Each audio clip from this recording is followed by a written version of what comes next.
Good evening, everyone. I'm Leah Cooper with your JCN News for this Friday, June 28th. The 11th Governor General of the Bahamas sworn in, dedicating himself to helping to promote and renew a greater national commitment to community service. Picking up the story from here, we go now to a report from our BJ McDermott.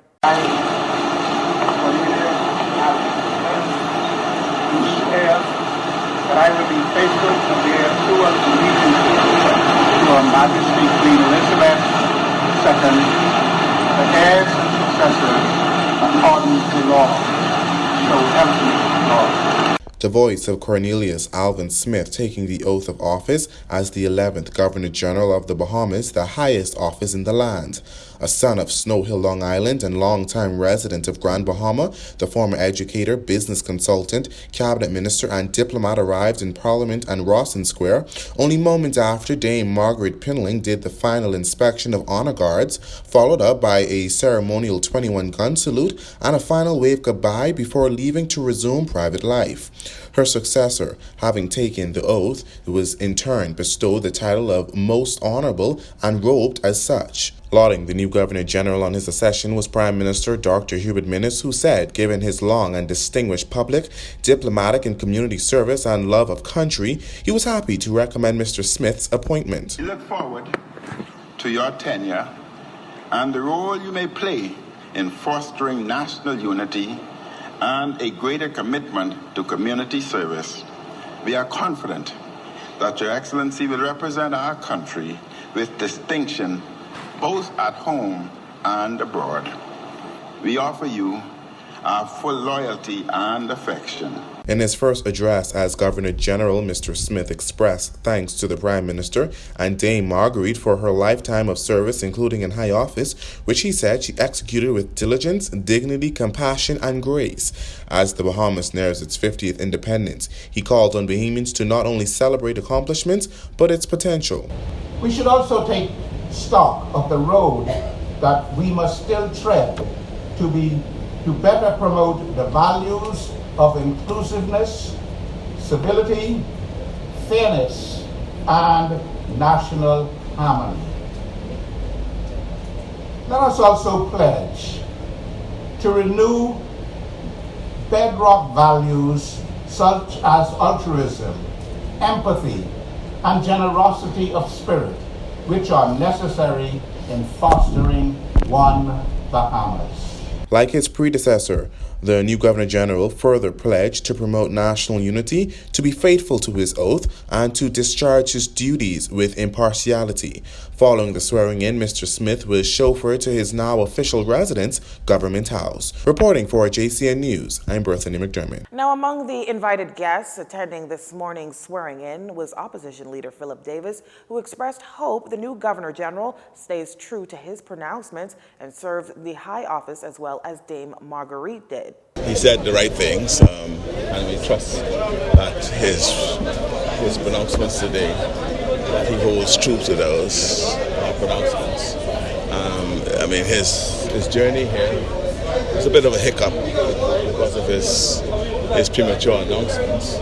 But that aside, he's now in the seat of the Governor General, and we'd expect him to continue the traditions and the execution of office as he would have seen done by the Dame. As for the Governor General's commitment to unite the country, Mr. Davis says this should start with the political party of which he was a part. Mr. Smith is a founding member of the governing Free National Movement. Whenever you talk about peace and unity, it has to start with you. So start with themselves, start with his former colleagues, and then I think we will see. Now, it's tradition for Governor Generals to be knighted. The presumption then is that this be the case for the new head of state. Meantime, Dame Marguerite's nearly 5-year tenure ended with a service of thanksgiving and subsequent farewell ceremony, during which her parting words was a message of unity. JCN's Makushla Pinder has that story. I didn't have lots of book learning or a college degree, but I want you to know I have a master's degree in common sense. And as the self-proclaimed girl from Andros, Dame Marguerite knew how to use it. And with that common sense, hard work, sheer determination, a kind and loving heart, and a love for God, she reached the highest office in the country as the 10th Governor General. Her life, then, is a testament that young Bahamians can be anything they aspire to be, but to always help, uplift, and encourage along the way. Be kind and love one another. There is a lot more out there that binds us together than divides us, and it is our challenge, nay our duty, as individual citizens of this land we love, to develop and deepen these common bonds. We hear too much, too often, about the vices that divide us, and too little, too seldom about the virtues that unite us. And to do so, divisiveness and discord, she said, must be put aside. We have all been guilty of sowing discord at one time or another in our lives, but it is never too late to move with purpose to a higher, loftier plane. And to do so together, we need to rise above divisiveness and acrimony and come together on common ground to build up this nation. Kind words for one another can go a long way. With a grateful heart, Dame Marguerite expressed deep appreciation to her staff, particularly consultant to the Governor General, Idris Reed, whom she credited with making her the best Governor General she could be. Mention also made to her slain aide-de-camp, Carlos Blatch. A special thanks was reserved to her own family, including her late husband, Sir Louis. It was my singular good fortune to be by your side from 1956 until your passing 2000. Everything I am, I owe to you. Your undying love and unwavering support propelled me to levels I could never possibly imagine.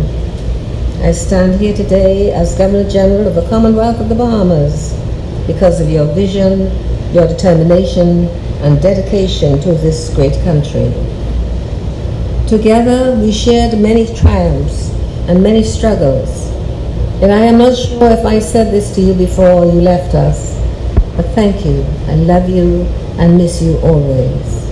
She admitted that since her husband's passing, her children have been her strength, having ensured she is always cared for and loved. To admittedly the true loves of her life, her 6 grandchildren, came thanks for the laughter and keeping her not young, but younger. To the people, Dame Marguerite expressed sincere gratitude for the support and encouragement during her tenure. For Jcnnews, I'm Makush Lapinder. Well, in the weeks leading up to her demitting office, 514 courtesy calls were paid on Dame Marguerite. Speaking on behalf of a grateful nation yesterday, the Prime Minister left her with these words. You have served with distinction as the representative of our head of state, Her Majesty Queen Elizabeth II. May you live many more years in the enjoyment of the land that you love and have served well for many years. Thank you, Your Excellency.